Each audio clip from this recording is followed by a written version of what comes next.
کہ اگر کوئی شخص اپنی بیوی کو ڈرانے دھمکانے کے لیے طلاق دے دے تو کیا اس طرح طلاق ہو جائے گی؟ دیکھیں، ڈرانا میں ایسے لوگوں سے کئی دفعہ کہتا ہوں کہ لوگ بس اوقات یہ آگے کہتے ہیں کہ بھئی ہم نے یہ جملہ کہہ دیا کہ میں تمہیں طلاق دیتا ہوں، اپنی بیوی کو کسی نے کہہ دیا اور کہتے ہیں ڈرانے کے لیے کہا تھا.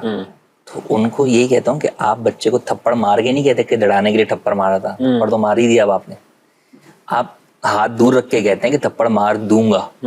تو یہ تو ڈرانا سمجھ میں آتا ہے کہ آپ بچے کو بول رہے ہیں کہ بھئی اس حرکت سے باز آ جاؤ ورنہ میں تمہیں تھپڑ مار دوں گا. اور تھپڑ مار کے یہ نہیں کہتے تھپڑ مار دوں گا، ڈرانے کے لیے جو وہ مارا تھا میں نے ماری تھی، اب کون سا ڈرانا رہ گیا پیچھے. تو جب آپ یہ کہہ دیتے ہیں کہ طلاق دیتا ہوں، یا جیسے آپ نے کہا کہ بھئی آپ نے پیپر ہی بنوا لیے، ان پیپروں میں واضح طور پہ لکھا ہوا ہے کہ میں اپنی بیوی کو طلاق دیتا ہوں، جس نے بھی بنوایا اس کی جانب سے، تو اب ڈرانا ورانا کچھ نہیں ہے، اب تو ہو گئی، اب تو آپ نے دے دی، بات ختم ہو گئی. ڈرانا تو یہ ہوتا ہے کہ آپ ان فیوچر جو ہے وہ کہتے ہیں کہ بھئی میں تمہیں طلاق دے دوں گا.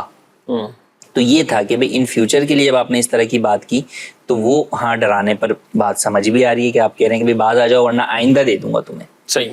تو اس سے طلاق نہیں ہوگی. اگرچہ مشورہ یہ ہے کہ بھئی وہ جملے بھی نہ کہیں، آپ کو پتہ ہی نہیں کیا بول دیا. دوسرا یہ کہ اگرچہ طلاق نہ ہو لیکن بہرحال وہ سامنے والی جو عورت ہے وہ بہرحال انسیکیور ہو جائے گی اور وہ اپنے دل کے اندر، اپنے آپ کے اندر وہ اپنے آپ کو انسیکیور محسوس کرے گی کہ بھئی رشتے میں درار پڑ جائے گی آپ کے اور اس کے کہ بھئی یہ تو مجھے طلاق کی دھمکی دیتا رہتا ہے. اور کئی دفعہ جب کیسز اس طرح کے آتے ہیں تو یہ بات سامنے آتی ہے کہ بھئی یہ تو 10 مرتبہ مجھے طلاق کی دھمکی دیتے رہتے ہیں. تو لہٰذا ایسا ہرگز نہ کریں، نہ ہی ایسے راستے کی طرف جائیں. جب بھی کبھی اس طرح کا کوئی بھی قدم اٹھانے لگیں تو قدم اٹھانے سے پہلے آپ مفتیان اہل سنت سے رابطہ کر کے رہنمائی لیں. کئی لوگ ہیں الحمدللہ آج دعوت اسلامی کی بدولت مدنی چینل کے ان پروگرامز کے ذریعے سے لوگ آتے ہیں کہ ہمارے یہ مسائل ہیں، طلاق دینا چاہتے ہیں، اسلامی طریقہ کار بتا دیں.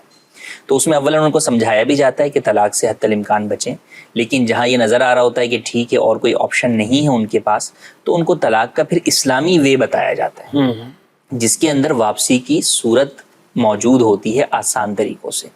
مگر لوگ جو اس طرح غلط فہمی کے اندر کبھی وکیلوں کی باتوں میں آ کے، کبھی جناب جو ہے وہ اسٹامپ پیپر والے کی بات میں آ کے، کبھی دوست کی بات میں آ کر، کبھی جناب جو ہے وہ گھر والوں کی باتوں میں آ کر اس طرح کی کبھی پیپر بنوا لیتے ہیں، کبھی میسج کر دیتے ہیں، کبھی زبانی کہہ دیتے ہیں اور بعد میں اپنے طور پہ مختلف غلط فہمیاں پالے بیٹھے ہوتے ہیں کہ نہیں جناب اس طرح تو نہیں ہوتی، اس طرح تو نہیں ہوتی، ہم یہ سمجھے تھے، فلاں صاحب نے یہ بتایا تھا کہ اس طرح نہیں ہوتی. اور بسا اوقات تو ایسا ہوتا ہے کہ اس طلاقوں کے بعد بھی ایک ساتھ رہ رہے ہوتے ہیں اور یہ اس طرح کئی جو ہے وہ اس طرح کے کیسز ہیں. تو ایسا کرنا جو ہے وہ ہرگز درست نہیں ہے. اولاً تو آپ کام کرنے سے پہلے پوچھ لیجئے، ٹھیک. اور اگر کام خدا نہ خواستہ آپ سے غلطی میں سے جذبات میں ہو بھی گیا تو بھی اب ادھر ادھر گھومتے پھرتے نہ پھریے، لوگوں کی باتوں کے اوپر عمل نہ کیجیے، بلکہ اس وقت بھی یہ مشورہ دیں گے کہ آپ مفتیان کرام سے رابطہ کر کے باقاعدہ فتویٰ حاصل کریں اور جو اس فتوے میں آپ کو حکم بتایا جائے پھر اس پر عمل کریں.